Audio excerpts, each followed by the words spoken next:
ఈ రోజున ఆరోగ్యశ్రీ ఉంది. ఆరోగ్యశ్రీలో చాలా తీసేశారు. ఈ రోజున ఆరోగ్యశ్రీ ఉపయోగం ఉందా లేదా అన్న ఉపయోగం లేదు అన్న పరిస్థితే ఉంది ఈ రోజున. అట్లాంటివి చేయొచ్చు కదా. ఈ రోజున అనారోగ్యంతో చనిపోయే వాళ్ళు చాలామంది ఉన్నారు. గవర్నమెంట్ స్కూల్ని ఇంప్రూవ్మెంట్ చేయండి, ఇంగ్లీష్ లెసన్స్ తీసుకురండి, నిత్యావసర రేట్లు తగ్గించండి. ఇట్లాంటివి చేస్తే జనాలలో నీకు ఇప్పుడు అన్నా క్యాంటీన్లోకి వెళ్ళి తినేవాళ్ళు ఎంతమంది భయ్యా నువ్వే చెప్పు.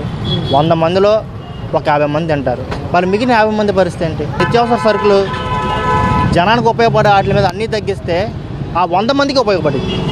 ఈ రోజు నుంచి ప్రైవేట్ హాస్పిటల్స్ ఆరోగ్యశ్రీ ఆపేస్తున్నామంటూ కూడా ఒక లెటర్ విడుదల చేసింది కూడా వచ్చింది.